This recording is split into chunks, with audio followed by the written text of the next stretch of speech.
My understanding is that you went out with this protector of yours who swore that you were his adopted godson. Yes, yes. Went out, in fact, and helped in the confiscation of property from the Jews. That's right. Yes. I mean, that sounds like an experience that would send lots of people to the psychiatric couch for many, many years. Was it difficult? Not at all. Not at all. Of all the financial titans and philanthropists of the 20th century, none are more complex or mysterious than George Soros. Like Carnegie, J.P. Morgan, and the Rockefellers, he amassed billions through ruthless business decisions, only to turn around and give away most of his fortune to advance his own personal philosophy. He can move world financial markets simply by voicing an opinion, or destabilize a government by buying and selling its currency. He also pledged more aid last year to help people in Russia than the U.S. government did. But now George Soros is worried. He thinks the global economy is coming apart at the seams, and that the world needs to be protected from people like George Soros. We may now think that everything is fine, but the fact is that the system is broke and it needs fixing. What you're doing is asking some form of regulation to protect the world against you. Well, I am a player, and I think all players should be regulated. There have to be rules of the game. Take 81,000 to buy. Buy 48,000. Buy him 69,000 YUM. Right now, his Quantum Group hedge fund moves $14 billion of rich investors' money around the world every day, looking for profits and answering to no one. Soros makes huge bets on whole countries and economies. Last year, when he saw cracks in the Asia boom, he began selling the currency in Thailand. Traders in Hong Kong followed suit, triggering a financial crisis that plunged much of Asia into a depression. In the last 2 years, you've been blamed for financial collapse of Thailand, Malaysia, Indonesia, Japan, and Russia. All of the above. All of the above. Yeah. Are you that powerful? No, I think there's a great misunderstanding. The Prime Minister of Malaysia said that the region spent 40 years trying to build up its economy, and along comes a moron like Soros with a lot of money, and it's all over. He called you a criminal. It's easier for him to blame an outside force than to admit that they were mismanaging their economy and their currency. The French finance minister talked about hanging speculators from lampposts. Soros says the Asian currencies would have collapsed even if he hadn't been in the market. They were overvalued. He says people tend to follow his lead because he's been so successful. I think that I've been blamed for everything. I am basically there to make money. I cannot and do not look at the social consequences of what I do. This man is a carnivore of the first order. Jim Grant is the editor of Grant's Interest Rate Observer and one of Wall Street's most respected analysts. He never tires of watching Soros, in part because of the huge bets he's willing to place on his hunches. He has always amazed the people he's worked with at his audacity and his willingness to back up his commitments with enormous sums of money. It causes the blood to drain from ordinary mortals' faces. Like risking $2 billion in Russia. When the Russian market began falling apart in August, Soros was the country's single largest investor. He called the U.S. Treasury and asked Uncle Sam for $7 billion to prop up the ruble. When U.S. officials failed to intervene, Soros wrote a letter to the Financial Times of London saying he thought the Russian currency should be devalued by as much as 25%. A few words from Soros were enough to cause panic selling that fueled the crash. What's it like to have a statement that you make have such serious, grievous consequences? I mean, you can, it looks to me like in a number of situations, you can take a position against a currency or make a statement, and the whole country falls apart. Well, it's a tremendous sense of responsibility, actually. And it's also a humbling experience because I am actually trying to do the right thing, and sometimes what I do has an unintended negative consequence, as it did in Russia. For both the Russian middle class and for Soros, who lost his $2 billion. Whatever his motivations, no one can accuse him of greed. He's backed away from the day-to-day operation of his businesses and is giving away his billions now with the same determination that he made them in places like Haiti, a country that has less money in the bank than he does. Last month, he brought the First Lady with him for a look at some of the projects his foundation is funding.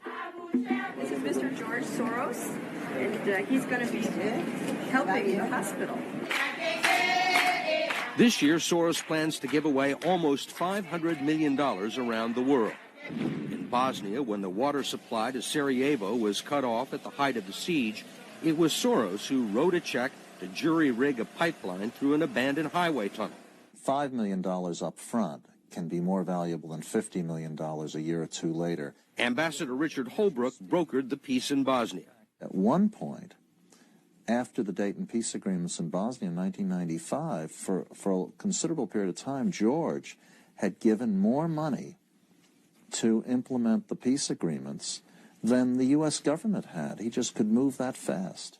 In Russia, he pledged $100 million to help scientists who might otherwise have sold their expertise to bidders like Iran or Iraq.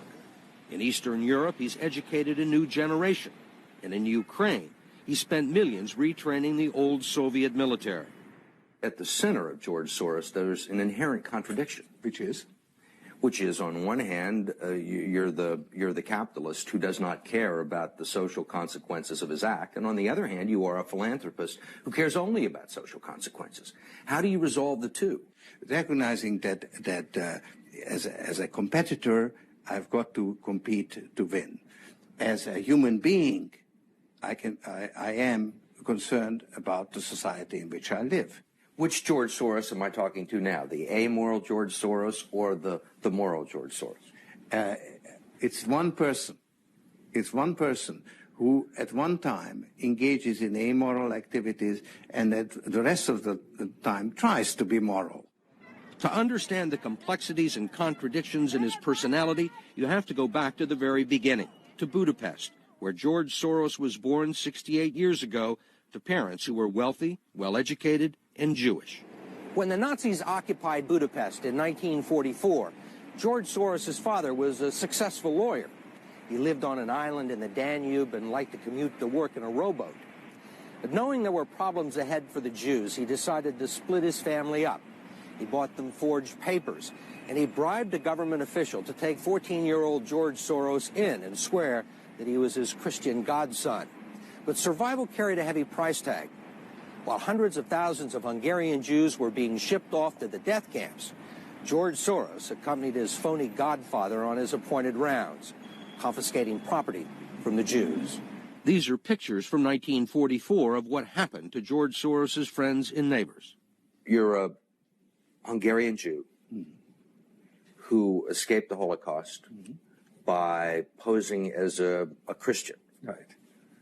And you watched lots of people get shipped off to the death camps. Right. I was 14 years old. And I would say that that's when my character was made. In what way? That one should think ahead, one should understand and anticipate events, and one is threatened. It was a tremendous threat of evil. I mean, it was a very personal experience of evil. My understanding is that you went out with this protector of yours who swore that you were his adopted godson. Yes. Went out, in fact, and helped in the confiscation of property from the Jews. That's right. Yes. I mean, that sounds like an experience that would send lots of people to the psychiatric couch for many, many years. Was it difficult? Not at all. Not at all.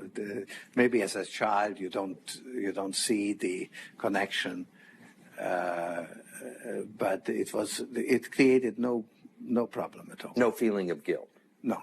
For example, that I'm Jewish, and here I am watching these people go. I could just as easily be there. I should be there. None of that. Well, of course, I could be on the other side, or I could be the one from whom the thing is being taken away. But there was no sense that I shouldn't be there, because that was, well, actually, funny way, it's just like in markets, that if I weren't there, of course I wasn't doing it, but somebody else would be taking it away anyhow. In other words, whether I was there or not, I was only a spectator, the property was being taken away. So I had no role in taking away that property. So I had no sense of guilt. Are you religious? No. Do you believe in God? No. Soros told us he believes God was created by man, not the other way around, which may be why he thinks he can smooth out the world's imperfections. When we went with him to Ukraine, he was treated like a visiting head of state and was received by the president. Then he was received by the prime minister and finally the central bank. 20% in cash. They even allowed him to look at the books and asked him for advice. Lots of people want George Soros' advice. Most recently, South African President Nelson Mandela. Actually, President Mandela asked me, how could South Africa protect itself against speculators like you? And I told him, I wrote him a memo, trying to give him the best advice I could, how to reduce the exposure of South Africa to speculative attack. That's the old stop me before I kill again approach, right?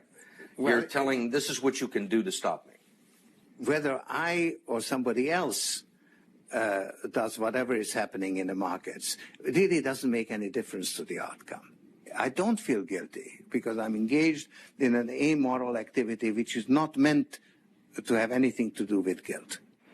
Part of the reason he is so rich is that the Soros hedge funds operate offshore in the Netherlands Antilles to avoid scrutiny by the Securities and Exchange Commission. So even while Soros tells Congress and the Treasury that hedge funds must be regulated to stop the global crisis, he's avoiding the rules.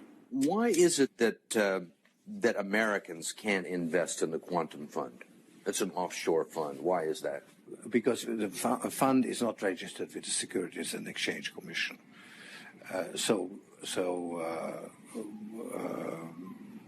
We are not licensed to do business in the United States. That's right. Because? Because we are not registered with the Securities and Exchange Commission. Because we find it more convenient to operate without it. So in some ways it's to escape regulation. Yeah, that's right. But you've been sitting here talking about the need for regulation. Yes, and whatever regulations are imposed, we will obey. We already conform to everything. If the beneficiaries of Soros's billions do not understand the intricacies of SEC rules and offshore hedge funds, they do understand what he's done for them. The president of Haiti is reading his new book, The Crisis of Global Capitalism, and so is President Clinton. Will all the attention spoil George Soros? George Soros, in a way, is Donald Trump without the humility. One of your money manager told us that George really does think he's a god. I mean, if you think that you're God and you go into financial markets, you're bound to come out broke. So the fact that I'm not broke shows that I don't believe that I'm God. Welcome to the Glenn Beck program. America, tonight I ask you to watch this program with an open mind. I ask you to put your partisan differences aside and really listen, and then do your own homework. Don't take my word for it. Research yourself. This is far too important. The topic tonight and tomorrow night, George Soros. There are things that are happening in this country that don't make sense. Van Jones said something that bothered me over the summer. I mean, he said a lot of things over the years that have bothered me, but one comment in particular over the summer stuck with me, and it was this. You handle the top down, but it's also bottom up and inside out. Top down, bottom up, and inside out. So now your challenge as you leave here, our challenge, is to take care of that bottom up part and that inside out part, the heart part. That's bothered me because I know who this guy is.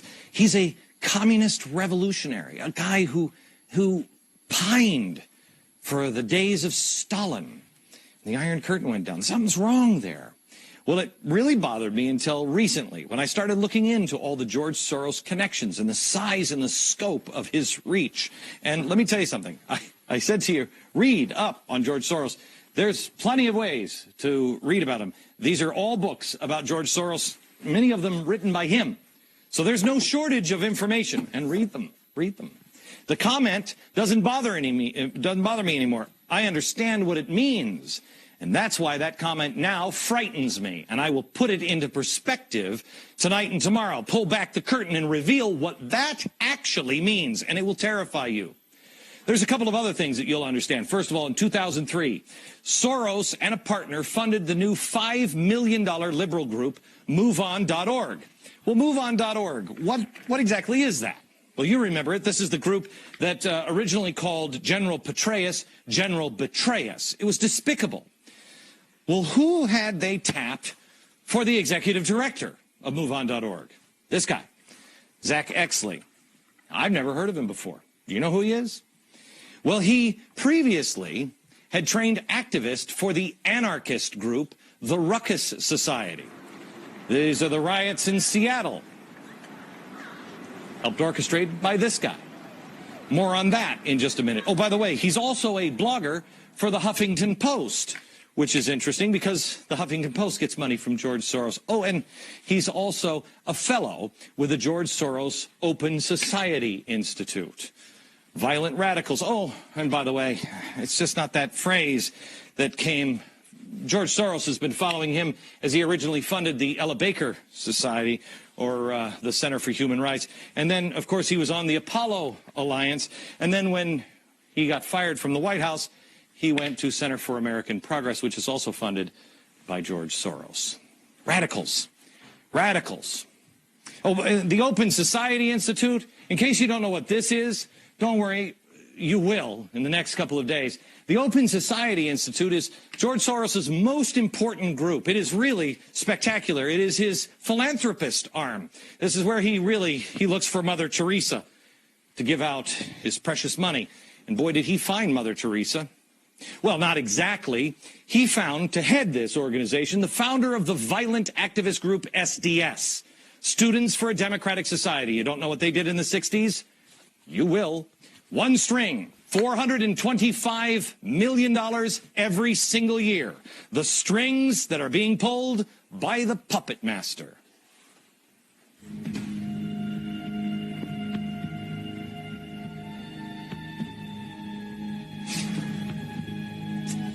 Hello, America. There are a few working parts to a puppet show.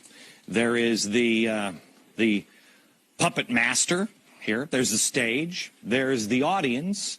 There are the strings to each puppet. And then there's the story. But there's also why. Why is the story? Why is the show happening? What is the puppet master? What is his motivation? Is it for the money? Is it for entertainment? Is it personal gain? What is it? Make no mistake, we are watching a show. The stage is the world. It's television, it's newspaper, it's speeches, it's the political elections, it's what's happening in Washington. You are the audience. And like any good show, they do have one goal in mind. They want you to feel something. But most shows don't have a hidden meaning behind it. They just want you to laugh. They want you to be entertained. This one, not so much. At the end of the show, you have a choice to make. They want you to get up from your seats. Of course, they have in mind what they are planning on you choosing, and they are just using this stage to try to make the case and convince you of it. It's really propaganda. Here's the propaganda book. Here it is. This is actually from one of Wilson's. Nasty, nasty guys. This is the book that I've told you before on propaganda that Hitler used. Goebbels. I just want to show you in propaganda, this is D. Now, this is what's taught in schools. D. Democracy is administered by the intelligent minority who know how to regiment and guide the masses. That's great. This is Edward Bernays. Let me give you the whole quote here. He says, the conscious and intelligent manipulation of organized habits and opinions of the masses is an important element in a democratic society. Those who manipulate this unseen mechanism of society constitute an invisible government, maybe almost a shadow government, remember that, which is the true ruling power of our country. Do we have a shadow government? Answer it now, remember how you answer it, and then answer it again after today's show and tomorrow's show.